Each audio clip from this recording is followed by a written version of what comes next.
Halo semua, selamat datang di Dance Talks Pop oleh Indonesian Dance Festival atau IDF. Dance Talks Pop adalah program publik terbaru IDF, sebuah bincang hangat yang ringan namun mendalam tentang pengalaman dan refleksi para pelaku seni, khususnya tari, dalam memaknai tari dan koreografi baik di atas panggung pertunjukan maupun panggung pergaulan sosial. Di program ini, kami membahas dan mengapresiasi beragam jenis kerja tak nampak yang penuh sukacita juga tantangan di balik panggung.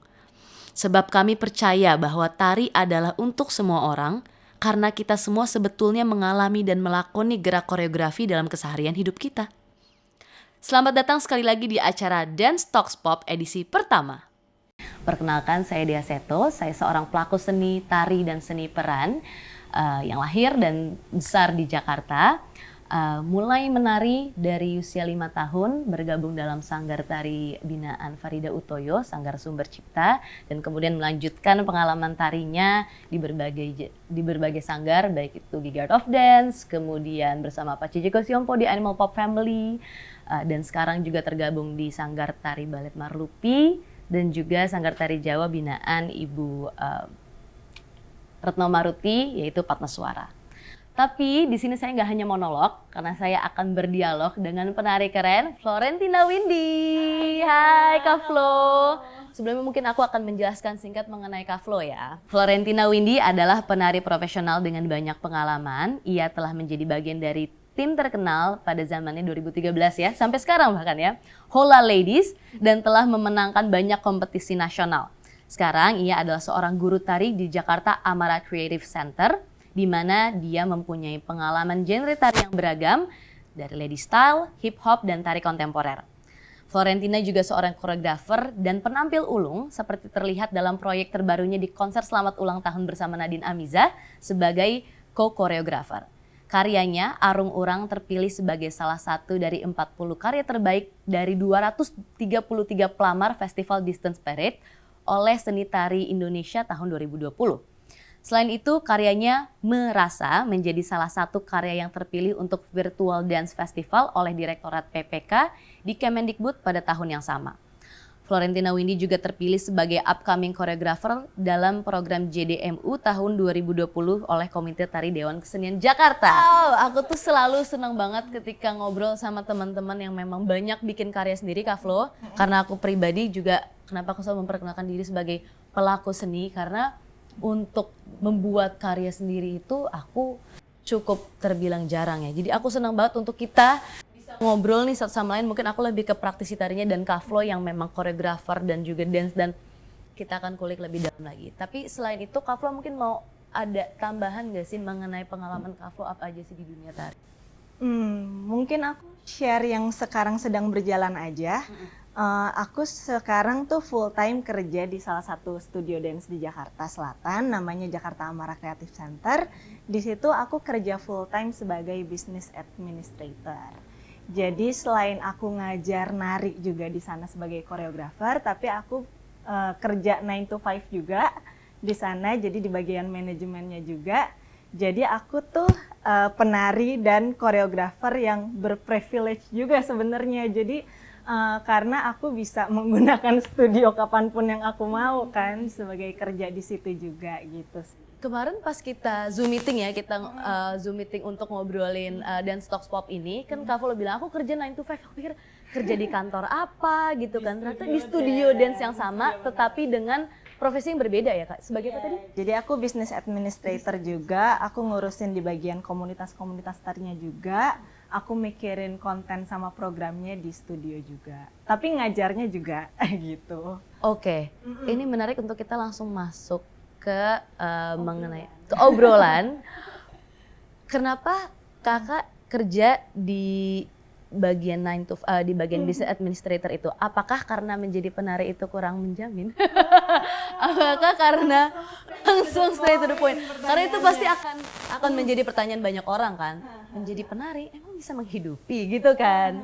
Nah itu kenapa kakak masuk ke bagian business administrator? Apakah karena emang ngebantu bagian situ, atau memang ada dari realistis aja dari segi ini sebagai penari belum mencukupi kehidupan misalnya? Oke. Kalau ditanya jadi penari tuh cukup apa enggak sih? Menurut aku tuh ada orang-orang yang blessed dan bisa mencukupi kehidupannya sehari-hari gitu. Tapi kalau untuk aku sekarang memang lagi senengnya ngajar. Lagi senengnya ngajar-ngajar aja dan bikin koreografi aja. Sebenarnya kalau misalnya aku kerjain semuanya untuk kayak perform juga, koreografer juga, penari juga, bisa cukup, tapi habis tenaganya gitu. Dan ketika ditawarin ini memang setelah pandemi kan, dan ketika ditawarin bekerja di studio, tadi yang aku bilang ini tuh privilege banget untuk aku. Jadi selain aku kerjain data dan lain-lain, tapi aku bisa kapanpun juga latihan, aku bisa kapanpun juga mempergunakan studio karena ya kesehariannya di studio aja gitu. Jadi emang gimana pinter-pinternya aku untuk ngebagi antara bikin konten dan ngurusin data-data dan lain-lain, tapi juga gimana akunya jadi terus berada di komunitas ini, terus ngajar, terus latihan dan lain-lain gitu. Jadi kenapa enggak gitu? Maksudnya yang menyenangkannya itu, jadi aku bisa ada di studio terus. Jadi dari segi untuk sebagai penari juga mau nggak mau terdorong untuk bisa latihan terus ya, nggak ada alasan untuk nggak latihan, untuk kedisiplinan tubuh gitu ya Kak ya. Sekali seperti itu sih, dan untungnya di tempat aku kerja sekarang tuh memang terbilang baru kan, belum 1 tahun studionya, tapi di situ tuh kita punya black box di dance studionya. Jadi terakhir kemarin karya aku terakhir, aku ulang tahun, ini cerita sedikit nggak apa-apa ya? Aku lihat, boleh banget. Jadi di tahun 2023 itu tanggal 3 bulan 3 aku ulang tahun ke-33. Jadi angkanya cantik tanggal banget. 3 Maret? Tanggal 3 bulan 3. Iya, Aku bisa. Oh iya, geng Pisces. Oke. Nah, jadi kan kayak angkanya cantik banget, sayang banget kok nggak bikin apa-apa gitu. Jadilah aku bikin karya di black box tersebut gitu Itu sih. di tempat Kakak kerja? Iya, di tempat aku kerja. Privilege lagi kan. Iya. Benar. Jadi untungnya kayak gitu sih. Seru sekali. Tapi menarik mengenai kita membahas mengenai privilege Kak. Orang selalu mengaitkan privilege itu sesuatu yang udah ada ketika lahir. Backgroundnya apa gitu kan. Dari keluarga yang bagaimana, orang tuanya siapa gitu.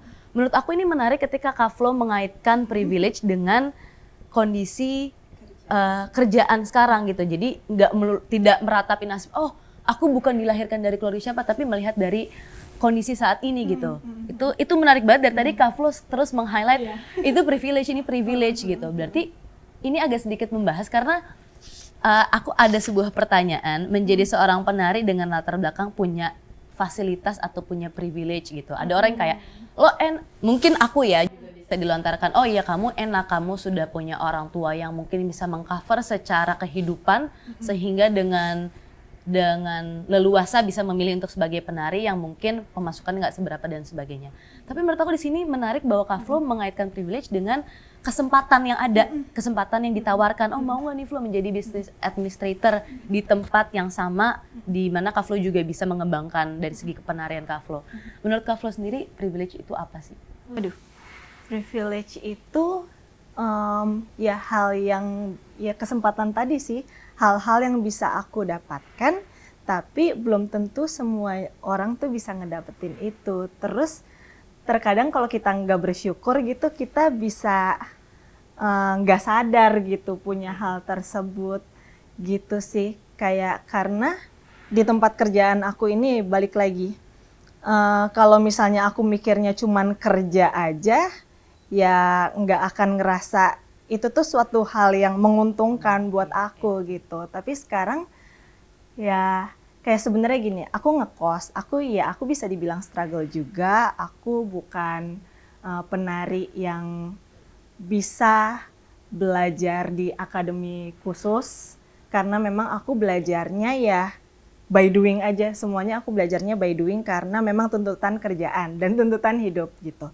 Jadi aku ngekos, kemarin aku mikir waktu pertama kali ngekos tuh kayak aku mau cari tempat kosan yang besar karena aku mau latihan nari di tempat kosan aku gitu kan. Tapi ternyata oh kan aku kerja di studio, jadi aku bisa belajar di situ, aku bisa nari di situ kapanpun aku mau. Yang mana ketika teman-teman yang lain mau mempergunakan studio, mereka harus sewa, mereka harus izin, mereka harus apa. Ya itulah privilege yang aku dapatkan gitu. Walaupun di lain-lain hal tuh aku struggle, tapi aku bisa mikir di mana yang aku dapatkan gitu, yang aku untungkan gitu. Kurang lebih kayak gitu sih. Itu menarik banget sih. Berarti untuk menjadi seorang penari itu nggak harus berkaitan dengan privilege yang latar belakang mereka. Sangat tidak. Sangat tidak, karena aku melihat banyak orang yang punya privilege tapi tidak iya tidak diasah, juga sebenarnya sama aja bohong sih. Tapi ini menarik, aku pengen tarik sedikit mengenai latar belakang Kak Flo. Awal mula menari itu di tahun 2000, contek sedikit 6 ya. Pada saat SMA, ikutan ekstrakurikuler di sekolahnya, kemudian lomba-lomba. Ini tadi seru banget sebelum kita mulai kita membahas, Kak lombanya atau pensinya tuh ada yang narik cowok ke depan terus dinari-nariin gitu nggak? Oh nggak ada. Soalnya lebih ke lomba ya, itu mungkin kalau nari yang di pensi ya. Tapi kalau lomba tuh lebih kayak apa, ngegebrak meja juri. Gebrak meja juri, aku berada di zaman yang ketika lomba tuh kita heboh-hebohan. Ada yang bawa obor ke dalam mall. Ke dalam mall? Iya, mungkin nanti yang nonton juga tahu ya, kayak grup-grup dance apa yang bawa obor, kalian gila banget sih ketika lomba. Ada yang bawa bedak-bedak, naik-naik ke salon gitu, speaker itu juga ada. Pokoknya kita beneran heboh-hebohan banget pada zaman itu tuh lomba. Tapi seru banget. Spektakuler gitu ya. Iya, iya, tapi seru banget. Dan itu menang kan? Iya. Itu masih ekskul tuh Kak? Ekskul pada zaman lomba iya, ekskul SMA iya, tapi setelah aku lulus pun juga kayaknya masih zaman-zaman kayak gitu deh. Jadi sebelum SMA itu belum nari? Belum sama sekali. Jadi emang iseng banget sih dulu ekskul, kayak ekskul apa ya, cobain nari gitu. Nah dulu cita-citanya apa? Sampai sekarang. Keterusan. Cita-cita aku itu mau jadi pengajar, tapi ya, makanya aku ngambil kuliah bahasa Jepang gitu. Tapi setelah berjalannya waktu gitu, aku tuh iseng-iseng juga ikut audisi United Dance Works itu sebagai penari profesional gitu. Jadi selama kuliah aku sambil coba-coba jadi penari profesional, ternyata keterusan sampai sekarang. Jadi sebenarnya aku tuh belum pernah tuh ngerasain kerja yang bener-bener kerja gitu. Selain sekarang kerja kantoran gitu, tapi sekarang pun juga nggak bisa dibilang kayak gitu juga ya, karena kerjanya di studio juga gitu. Jadi sebenarnya pengen jadi pengajar dan kesampaian. Tapi pengajar tari ya, karena dulu kan belum ada gitu kan referensi bahwa oh profesi sebagai penari, pengajar tari gitu. Dulu pun aku punya cita-cita, kalau ditanya cita-citanya apa, pengen jadi balerina, tapi bukan pengen jadi balerina karena keren aja, biar beda dari yang lain cita-cita anak SD gitu. Karena kayak dengar yang lain apa nih, oh dokter, pilot gitu kan, suster, pokoknya sebenarnya profesi yang ada kostumnya aja gitu kan, yang kayak ada kostum Halloween-nya gitu loh. Terus kayak oke apa ya, yang keren gitu kan. Jadi kalau Halloween tuh keren pakai tutu gitu kan. Dan jadi balerina, oh keren banget gitu kan. Kembali lagi gitu, yang keren seakan hanya tari yang budaya luar aja gitu ya. Berarti kamu nari dari kecil? Nah kalau misalkan aku nari dari umur 5 tahun Kak. Nah itu awalnya juga sama gak kepikiran kayak Kak Flo gitu. Makanya menarik ya kalau kita korek satu sama lain bahwa banyak sebenarnya penari yang gak kepikiran gedenya jadi penari gitu. Jadi awalnya memang anak kecil yang nggak bisa diem sama orang tuanya dimasukin ke sanggar tari balet, ya udah biar terstruktur lah geraknya gitu. Karena dulu yang bener-bener nggak bisa diem, jatuh-jatuh gitu kan. Karena dimasukin ke sanggar tari balet udah keterusan jalan terus, cobain tari tradisional, masuk Gigi Art of Dance gitu kan, hip hop kontem, kesana gitu. Ya nggak nyangka juga sama keterusan ya, ternyata nagih ya dengan segala lika-likunya, tapi seneng ya ternyata, menarik sih. Jadi kakak sempat UDW ya memang? Aku sempat di United Dance Works. Disitulah aku bekerja sebagai penari. Mulai start bekerja sebagai penari. Berarti sebagai kalau misalkan United Dance Works lebih ke background dancer. Background dancer. Kita lebih seringnya online, on air, on air di karena sekarang udah habis pandemi, online, offline. Aku tuh kan follow Kak Flo tuh baru beberapa tahun belakangan ini ya. Baru sekarang ngobrol kita. Baru sekarang ngobrol yang dalam banget, dan karena itu menarik banget gitu. Aku melihat melalui media sosial Kak Flo, aku kenalnya pikir awalnya Kak Flo itu memang lahir di panggung kontemporer gitu. Tapi ternyata justru dari panggung komersil ya. Betul. Lahirnya dari panggung komersil. Ini menarik ke pembahasan kita mengenai idealis, Kak.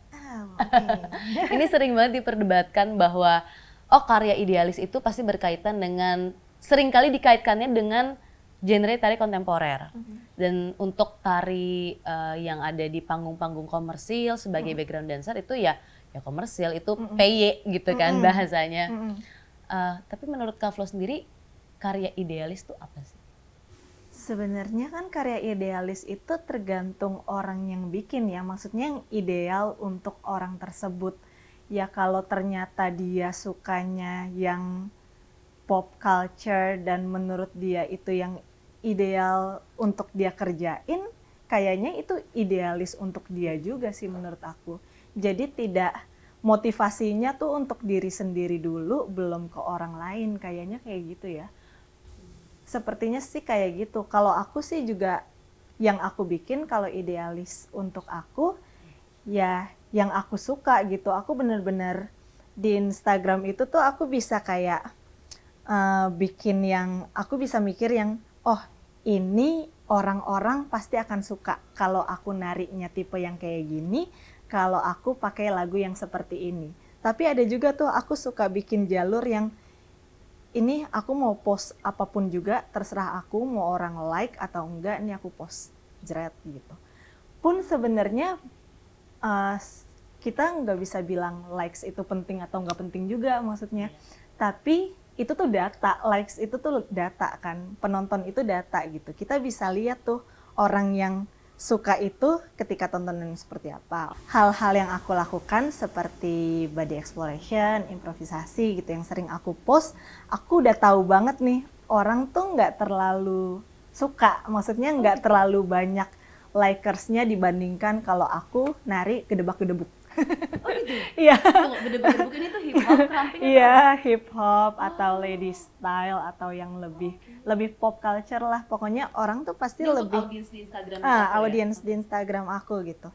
Tapi tetap aku lakuin yang aku suka, yang menurut aku idealis buat aku gitu.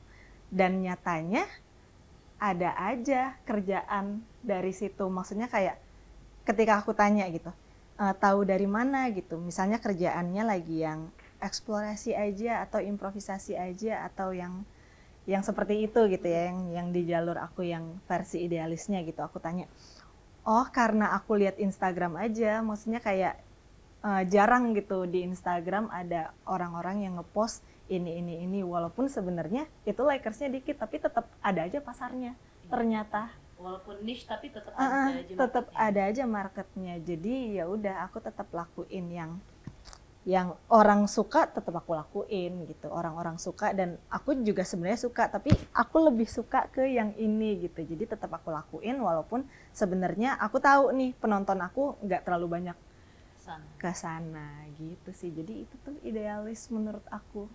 Walaupun di Instagram ya menurut aku tetap idealis, nggak harus yang di panggung-panggung seperti itu. Kalau yang karya 33 tahun kemarin itu pasti idealis.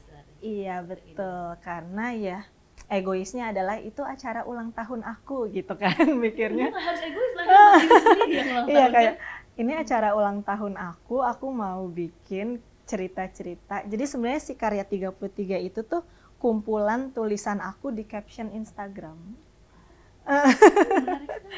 Jadi aku suka nulis-nulis, tapi aku nulisnya tuh lebih ke caption Instagram. Terus aku kumpulin semuanya, aku copy paste, terus aku saring lagi. Oh ternyata ini tuh banyaknya ngomongin soal tari, cinta, sama keluarga. Tari, keluarga, sama cinta. Jadi aku bagi ketiga babak tersebut. Terus kalau ngomongin tari, aku tuh di tulisan di caption Instagram itu lebih seringnya seperti memanusiakan tari gitu, kayak terima kasih tari telah gini, terima kasih tari telah gini. I feel you. Ngerti banget lagi, kayak kita berhutang tapi nggak berhutang dengan tari gitu ya, kayak itu gara-gara tari apa yang terjadi di hidup ini gitu. Jadi ya udah aku ceritanya ada satu sosok perempuan di situ sebagai tari.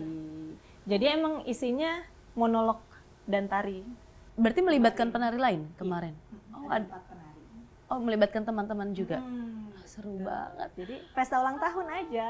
Bikin lagi dong Kak tahun depan please, walaupun nggak 33 ya, walaupun 34, kan 2024, nggak apa-apa lah bikin lagi. Serunya yang aku pikirin sekarang karena kemarin 33 aku udah bikin idealis gitu, yang menurut aku kayak 34 seru kali ya kalau aku bikin battle dance gitu. Oh, coba yang lain, iya. Gitu, emang hidup aku yang terlalu kanan kiri, jadi kayak seru banget deh kalau aku bikinnya battle dance justru. Tapi Kak Flo sendiri ikut battle dance nggak sih? Aku tuh suka freestyle, tapi aku nggak suka freestyle yang ditandingin sebenarnya. Sama lagi, selalu demam panggung. Freestyle tuh suka, tapi aku pun juga challenge diri sendiri kayak setahun bolehlah berapa kali ikut gitu. Tapi berarti udah pernah ikut beberapa kali dalam Beberapa setahun? kali ikut, kayak iseng aja gitu. Karena menarik banget, maksudnya sering kali ada beberapa penari yang memang fokusnya hanya di satu doang. Ada yang memang aktif di battle aja gitu kan. Ada yang aktif di kompetisi aja. Ada yang aktif secara ya kelompok atau individual untuk ya di sanggarnya perform yang bukan untuk ditandingin ada gitu. Dan ini menurut aku menarik, Kak Flo ini kayak semuanya diembat. Itu menarik banget menurut aku gitu. Kayak secara ketubuhan menjadi sangat kaya kan. Kosakata apa ya bahasanya? Iya, kosakata tubuhnya jadi bahasa tubuhnya jadi lebih banyak.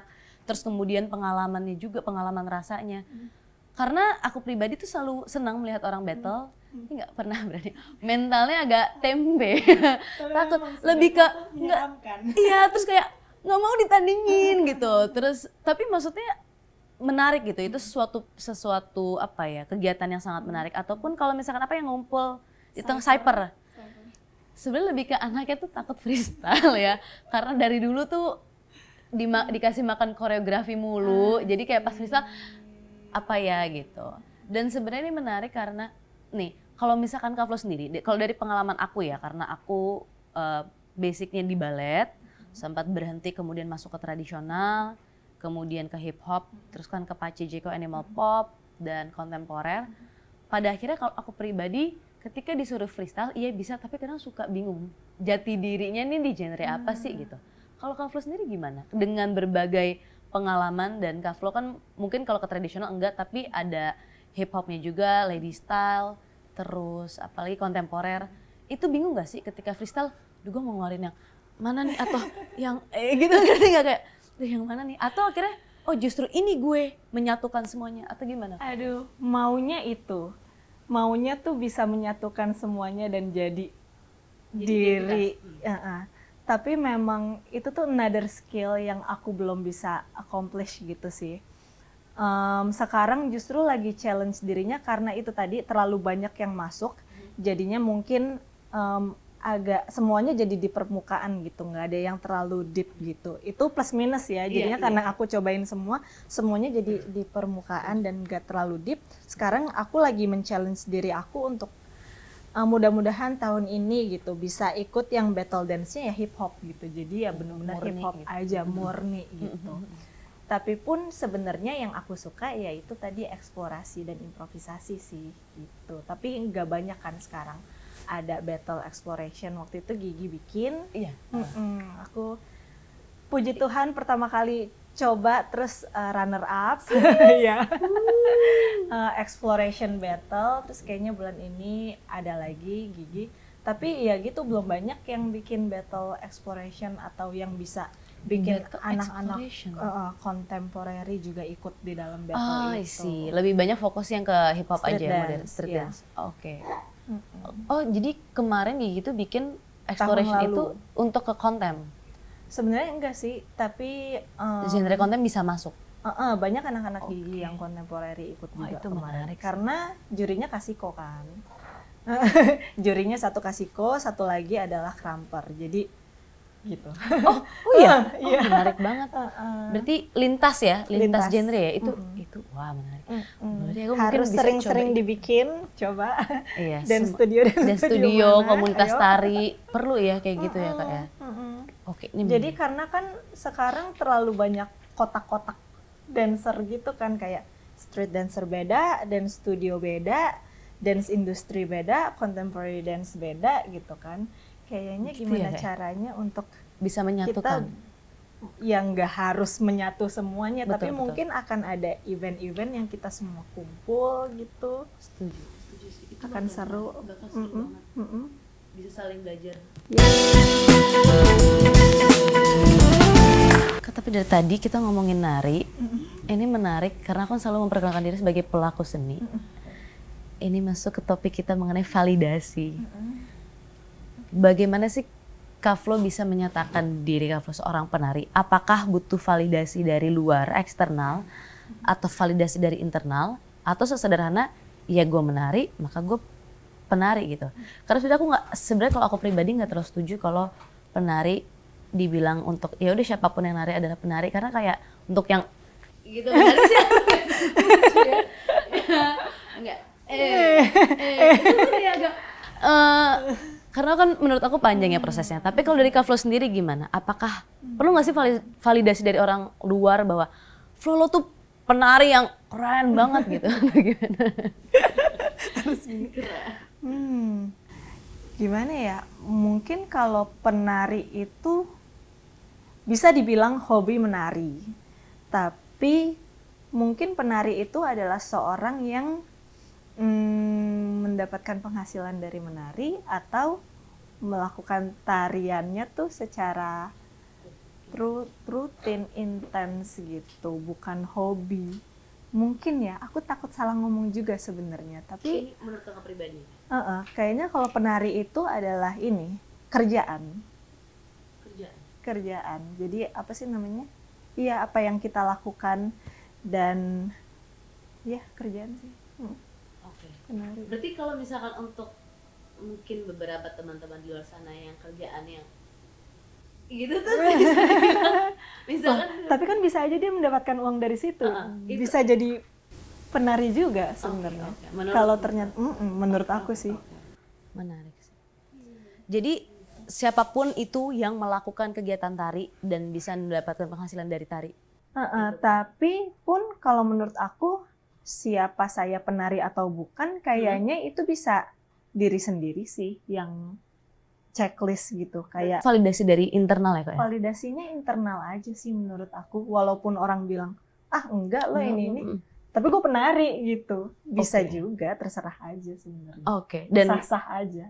kalau dari Kak Flo sendiri menyatakan Ya, Dia iya betul, aku penari. pastilah kalau itu aku juga ya, tentu. Berarti validasinya internal ya Kak sifatnya. Internal sih, kalau menurut dia gimana? Kalau menurut aku ini selalu menjadi perdebatan aku sebenarnya dari dulu, karena pada saat aku keluar dari sebuah sanggar dan masuk ke komunitas dari sanggar ya, sanggar dari studio ke komunitas yang terbuka di Taman Ismail Marzuki gitu kan, aku baru kayak ya ampun ini dunia tari, ternyata sama ini gue nggak tahu apa-apa gitu. Karena mungkin sebelumnya aku setelah aku evaluasi mungkin aku terlalu angkuh gitu ya, kayak gue tau semuanya tentang tari ya, I'm good, body wave gitu ya. Kayak karena maksudnya ya I'm a fast learner dalam arti untuk koreografi gitu. Aku cepat mungkin karena emang kecerdasan aku di bidang kinestetik gitu kan. Tetapi pada saat aku masuk ke komunitas bersama Pak Jeko itu akhirnya menjadi perjalanan tari aku yang menurut aku bekal banget buat aku. Ini akan masuk ke topik kita ketiga nanti, tari bagian dari pendidikan. Nah, menurut aku akhirnya aku sadar wah menjadi penari itu nggak sekedar nari doang. Ini versi aku ya Kak. Tapi ini adalah pernyataan yang aku tujukan kepada diri aku. Jadi nggak aku terlalu tunjuk untuk orang lain juga. Kemudian sama halnya seperti aktris gitu ya, karena maksud aku di seni peran juga. Gimana sih bisa dinyatakan aktris? Apakah sederhana lo main film kemudian langsung aktris gitu? Dan bagi aku kok enggak ya? Kayaknya perjalanan gue masih jauh gitu. Akhirnya aku pernah diskusi sama teman aku di seorang aktor dan aku setuju dengan pernyataan dia bahwa menjadi seorang seniman, baik itu seni tari ataupun seni peran, itu state of mind. Jadi pola berpikir kita gitu kali apa ya bahasa Indonesia, state of mind, dimana kalau bagi aku gue adalah penari ketika gue sudah menari not to impress tapi to express.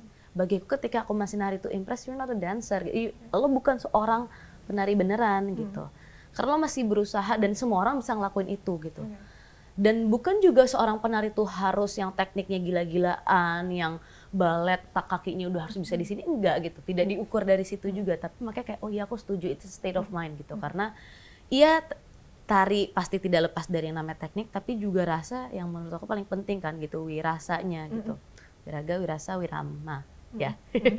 Nah, jadi menurut aku ya itu sih, tari itu lebih ke state of mind, dan itu sifatnya juga sebenarnya kayak diskusi internal kita terhadap diri kita gitu. Kemudian luar mau menilai apa, apakah perlu validasi dari luar, sebenarnya pada akhirnya setuju juga, aku sependapat sama Kak Flo bahwa tidak. Tapi kalau menurut aku untuk orang-orang yang mungkin baru ikut beberapa kali workshop, kemudian ikut beberapa kali pentas, langsung kayak gue seorang penari, aku tidak mengiyakan itu, lebih ke situ aja sih. Tapi bukan yang kayak, maksudnya bukan kemudian menghakimi ya, lebih ke oh enggak, aku tidak sependapat gitu. Makanya aku sangat hati-hati banget dalam penggunaan aku adalah seorang penari gitu, karena ngerasa duh kayak masih banyak step untuk menuju ke sana gitu. Tapi seringkali sebenarnya kalau aku ngeliat teman-teman tuh kayak oh iya lo semua penari gitu. Ya mungkin kembali lagi ya, kadang kita menilai diri kita suka lebih keras gitu kan. Dan kembali lagi bahas yang tadi bahwa Kak Flo bilang masih di permukaan.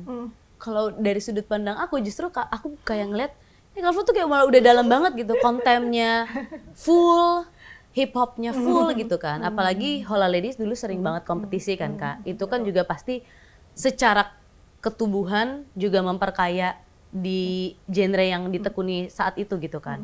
Dulu Hola Ladies terkenal sekali. Aku ingat waktu itu aku kalau nggak salah tahun itu kayaknya aku masih di Giga of Dance, terus kayak oh gitu cewek-cewek semua, terus kayak garang-garang tapi perempuan gitu loh. Itu keren banget sih dulu kompetisi, aku inget banget, itu sering banget.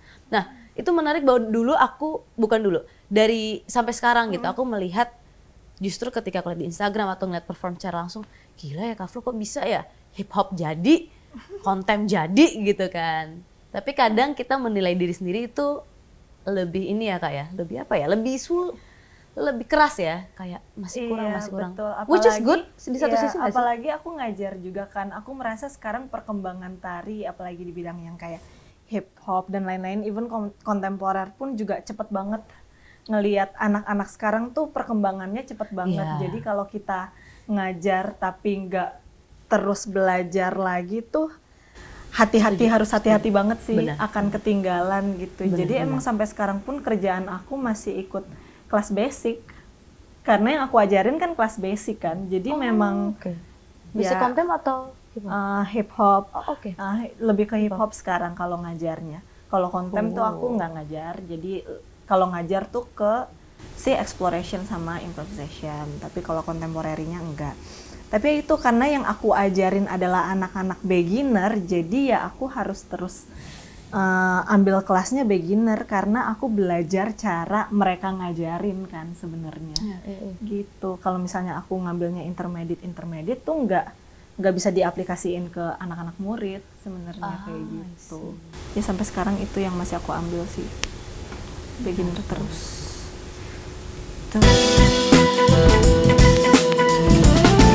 Pembahasan kita berikutnya mengenai tari menjadi bagian dari pendidikan. Aku sedikit nyontek definisi pendidikan menurut Undang-Undang Nomor 20 Tahun 2003. Pendidikan itu adalah usaha sadar dan terencana untuk mewujudkan suasana belajar dan proses pembelajaran agar peserta didik secara aktif mengembangkan potensi dirinya untuk memiliki kekuatan spiritual, keagamaan, pengendalian diri, kepribadian, kecerdasan, akhlak mulia, dan seterusnya. Nah, ini menarik ketika orang tuh kan sering bilang, kalau pendidikan tuh selalu dikaitkan tentang sekolah, pendidikan formalnya gitu kan, kemudian kuliah gitu. Dimana aku pribadi tuh Kak merasa sangat mendapatkan pendidikan melalui proses pembelajaran aku di tari. Sangat dapat gitu, akhlak mulia segala macam. Aku belajar dari tari. Kalau misalkan mau dijelasin, oh ya emang sejauh apa sih, emang kayak gimana sih?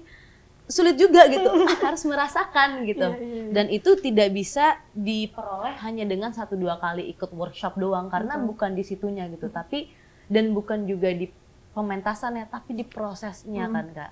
Baik kita dalam sebuah sanggar, komunitas, apapun itu, menurut aku mendapatkan pendidikan dari situ. Nah Kak Flo sendiri ada nggak sih pengalaman yang kayak mungkin nggak banyak orang tahu ya definisi dari pendidikan tadi, dan mungkin aku nggak tahu apakah Flo udah tahu sebelumnya mengenai definisi pendidikan, dan mungkin sekarang baru menyadari, oh iya ya, tari itu ternyata menjadi bagian dari hidup gue gitu.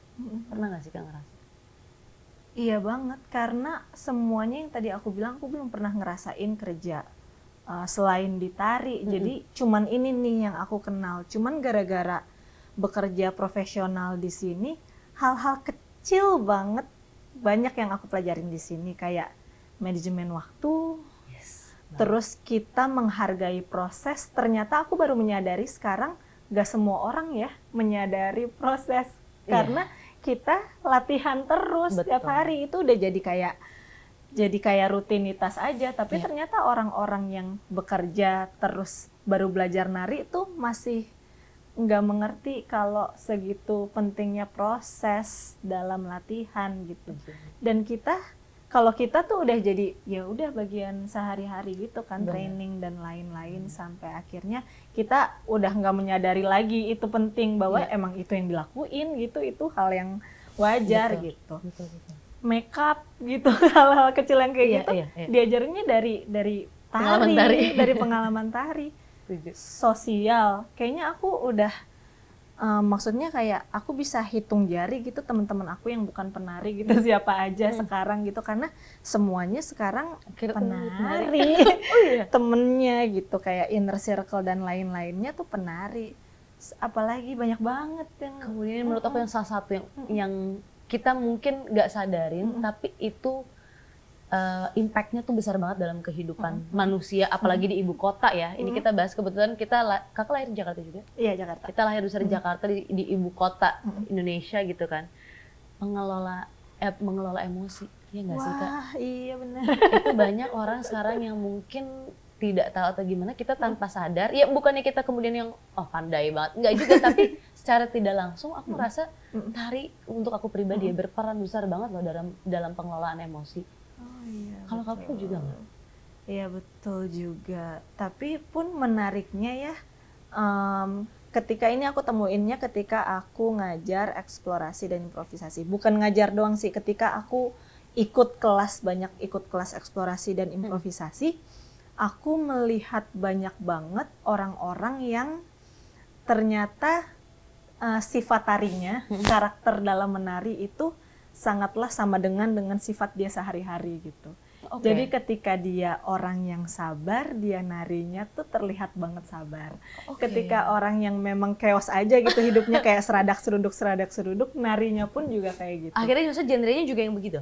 Iya, genrenya dan cara menarinya pun juga kayak gitu. Menarik. Terus memang orang yang kayak centil gitu kan, kayak ternyata narinya ya jadi ladies dan oke, ngerti. Itu tuh bener-bener sama dengan banget tuh sifat dia sehari-hari dan sifat dia ketika menari. Aku sih ngelihatnya kayak gitu ya. Oke. Sering kamu temuin juga nggak kayak gitu di pertemanan? Iya, aku setuju. Tapi kalau dari aku itu secara karakter Kak. Cuman kenapa aku di sini pengelolaan emosi tuh kayak contoh ini yang aku alami untuk diri aku pribadi. Mungkin aku hal kecil karena tidak disadari, misalkan memang lahir dari keluarga yang berkecukupan, ada fasilitas. Nah misalkan nih, hal kecil banget aku ingat dulu setiap aku punya roti, kemudian aku kayak besok gua akan makan roti ini dan besok paginya itu hilang karena dimakan ayahku, aku bisa ngamuk. Dan itu pengelolaan emosi aku sangat buruk sekali. Tapi apakah sudah nari? Sudah, tapi nari rutinitas yang kayak ya udah balet pulang. Ketika aku nari masuk ke dalam proses yang aku ngerasa yang paling besar nih perubahannya itu adalah ketika aku masuk sama Animal Pop Family ya. Karena prosesnya panjang, kita di komunitas, ya pasti kan namanya komunitas sanggar itu pasti ada bentrok dan gimana kita menyelesaikannya gitu kan. Dan banyak diskusi seputar tari. Ini menurut aku yang sangat mahal juga nih diskusi tarinya ini kan gitu. Proses itu yang menyadarkan aku dan secara tidak sadar mengubah pola berpikir aku bahwa kayak dulu tuh aku selalu harus ada reasoning gitu loh, harus ada alasan. Ini kenapa gini? 1 tambah 1 ya harus 2 gitu. Nah bagi aku tari itu yang mengajarkan aku 1 tambah 1 tuh nggak selalu 2 gitu. Ini bisa jadi macam-macam, bisa jadi bebek, bisa jadi apa gitu kan. Tari itu kayak gitu. Nah di situ akhirnya terus kayak ya udah itu akhirnya mengubahku pelan-pelan bahwa jangankan roti gitu untuk hal kesempatan yang roti aja aku bisa nangis, apalagi kesempatan yang hilang gitu kan, atau hal kecil. Udah tahu kan udah segala hari ini kok mobilnya dipakai, wah dulu tuh bisa gitu sampai nangis gitu kan. Sekarang tuh bisa lebih banyak apa ya, didiskusikan di diri, dan maksudnya ya pengelolaan emosi yang menurut aku lebih terstruktur gitu, yang secara tidak sadar gitu. Jadi mungkin pola berpikirnya juga yang lebih terkoreografi gitu ya, yang lebih ada strukturnya gitu, yang menurut aku itulah gitu kayak cintanya aku terhadap tari. Kenapa aku juga nggak berani bilang diri aku sebagai seorang penari, karena pas pandemi kemarin aku ngerasa kalau seorang penari tuh harusnya lo tetap keep moving deh gitu. Kemarin tuh aku sempat stuck Kak, ketika semuanya diliburkan atau semuanya dialihkan ke daring gitu ya, jadi online. Akhirnya aku stuck di situ. Nah, itulah kenapa aku kayak enggak. Seharusnya kalau misalnya nari ya lo keep moving, lo tetap menari dan tetap mencari gitu. Ya seperti yang dilakukan Kak Siko lah gitu kan. Oke, ini secara ruang terbatas, kreativitasnya tidak terbatas gitu. Diadain lah pementasan yang di rumah masing-masing, DRKR dari rumah ke rumah. Terus kemudian banyak lagi workshop online dan lain sebagainya. Menurut aku gitu, itu penari. Jadi iya, kembali lagi yang tadi, penari menurut aku cakupannya luas dan juga mengenai dedikasi sih Kak menurut aku gitu. Nah, aku ngerasa aku akhirnya jadi mempertanyakan diri lebih banyak, lo udah dedikasi sejauh apa untuk tari gitu. Cuman nih kembali lagi ya itu, aku merasa tari memberikan aku banyak banget secara sosial juga ya, kita jadi terhubung oleh banyak orang-orang hebat ke tempat-tempat yang kita mungkin pikir belum pernah nggak bisa kesana sebelumnya, ya nggak sih Kak, kesempatan itu.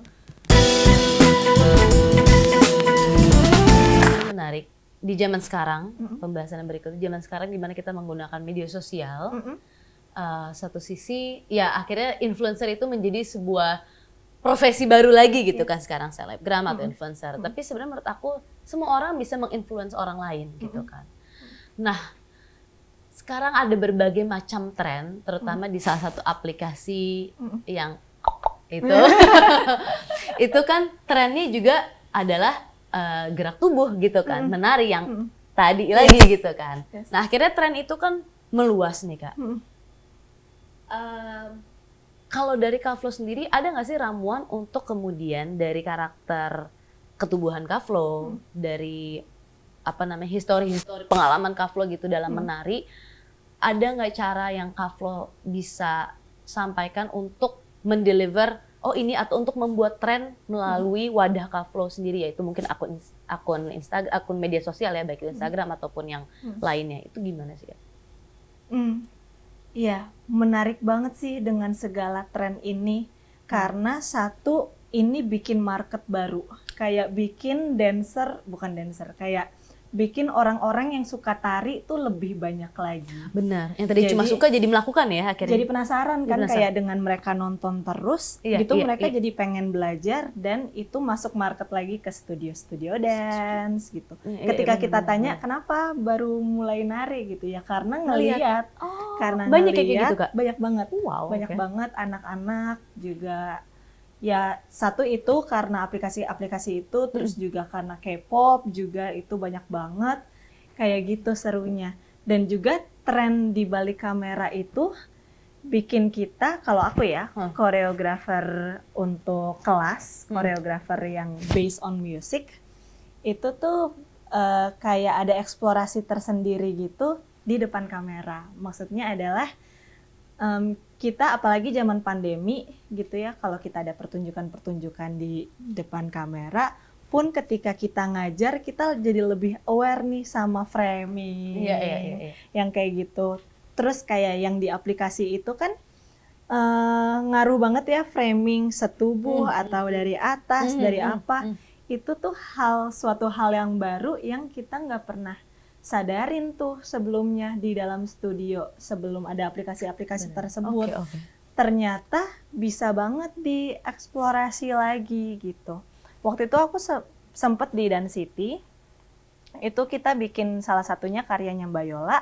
Aku live dari sepanjang pertunjukan itu. Aku live Instagram, jadi ya ditonton orang, tapi ditonton orang di dalam live Instagram itu juga, ya itu tadi kita jadi aware-nya udah bukan cuman ini lagi nih, penonton depan juga, tapi ya penonton di yang netizen juga yang ada di gitu. dunia mayanya ya.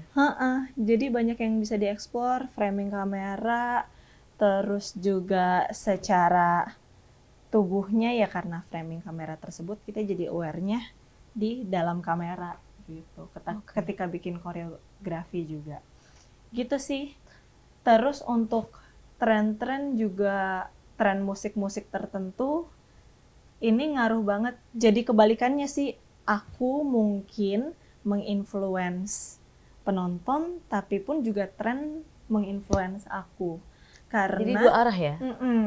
Karena ketika kita pakai lagu-lagu yang trendy, itu baik lagi marketnya banyak yang minat untuk ikut. Kayak gitu. Yang kayak tadi aku bilang banyak likes-nya ketika kita pakai lagu-lagu tertentu gitu. Jadi aku pun juga mengikuti kemauan pasar pun juga mungkin melihat aku terinfluence akan gerak-gerak tertentu. Berarti yang Kak Flo lakukan ini dua arah ya, seperti yang pembahasan di awal tadi, ada yang bagian idealis itu ya, ada yang Kak Flo pilih jalur idealis ya udah lakukan sesukanya, ada yang tren itu masuk ke sini gitu ya. Iya betul. Dimana Kak Flo mengikuti tren yang ada, tapi itu bukan karena tren FOMO, enggak kan? Emang senang aja kan? Memang senang. Oh ini lagu asik. Ya, bisa betul. Nih koreografi dikembangkan. Karena aku tipe yang ketika aku nggak suka lagunya, aku nggak bisa bikin apa-apa. Jadi memang harus suka dulu. Nomor satu harus suka dulu lagunya. Berarti Kak Flo cukup fleksibel ya, bukan hanya tubuhnya saja, tetapi iya kan? Maksudnya kita sebagai manusia juga harus fleksibel dalam menyesuaikan itu gitu. Ada kan yang mungkin ideal bagi dia adalah nggak ikutin tren gitu kan, ada yang nggak maunya ini sendiri gitu. Nggak bisa dibilang itu orang idealisme karena ideal orang beda-beda kan. Cuman berarti Kak Flo ini termasuk yang fleksibel, jadi menyesuaikan aja ya pasar seperti apa dan ini seperti apa. Tapi Kak, ini kayaknya akan menjadi pertanyaan terakhir. Dengan adanya arus tren yang begitu deras gitu ya dari media sosial, yang dimana ada plusnya seperti tadi, akhirnya minat orang untuk menari jadi lebih tinggi, tetapi akhirnya jadi menghilangkan esensi dari tari itu sendiri nggak sih Kak? Esensi dari tari kalau menurut aku, balik lagi, sepertinya enggak, tapi untuk orang-orang yang memang baru masuk ke dunia tari ini, mungkin masih banyak hal yang tidak dia ketahui. Misalnya contohnya adalah dance cover ini. Masalahnya kan sekarang jadi orang tuh nggak tahu bahwa etikanya kita kasih kredit ke koreografernya, hal-hal kayak gitu, hal-hal sepele kayak gitu. Terus kayak main pose-pose aja tanpa kasih tahu yang bikin siapa, lagunya apa. Sedangkan kalau kita yang berada di misalnya di dunia kontemporer, kita tahu seberapa pentingnya, seberapa capeknya orang bikin koreografi dan lain-lain. Betapa kita harus respect-nya orang yang udah bikin, yang bekerja di balik itu gitu sih. Tapi balik lagi mungkin mereka karena baru hadir di dunia ini, jadi memang masih belum tahu dan masih belum mengerti cara-caranya gitu. Cara-cara di dunia tari itu seperti apa, itu juga. Terus mungkin berkurangnya juga menurut aku soal belajar narinya sih. Orang merasa ketika aku belajar nari, belajar dari mana? Belajar dari aplikasi tersebut gitu kan, kayak gak cukup. Terus aku juga pernah berapa kali ngeliat reels yang kayak autodidak ballet dancer gitu kan, kayak ballet tuh nggak bisa autodidak, nggak mungkin gitu. Jadinya misconception dari orang-orang tersebut gitu sih. Yang mana jadi tugas influencer lagi gitu. Mungkin mereka influence tariannya, tapi ternyata punya beban tanggung jawab lagi untuk influence hal-hal di luar tarinya yang harus dikasih tahu. Oh ini ada tekniknya juga loh, melakukan gerakan ini tuh ada isolation tubuhnya juga loh, melakukan hal ini tuh ada juga gitu loh.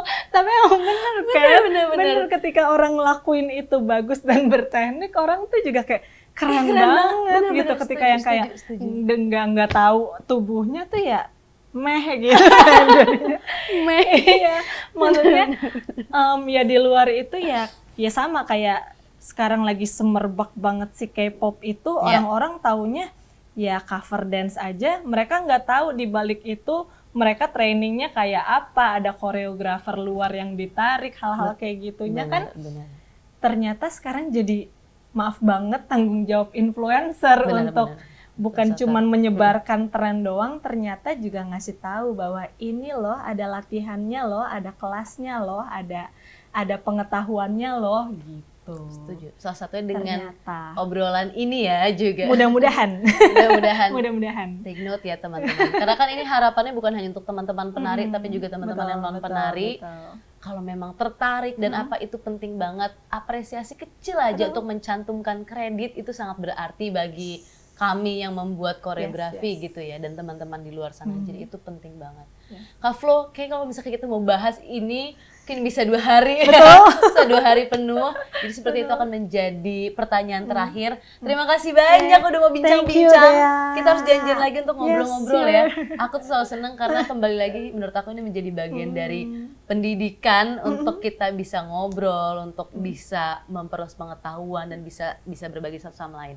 Dan harapan yang sama juga untuk teman-teman semua yang nonton. Terima kasih banyak sudah mengikuti bincang-bincang hangat kami seputar tari. Semoga ini bisa menjadi pengetahuan dan bekal yang cukup untuk teman-teman bisa mengenal dunia tari lebih dalam di balik panggungnya.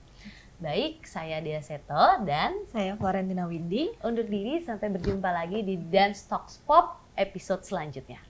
Dadah, thank you.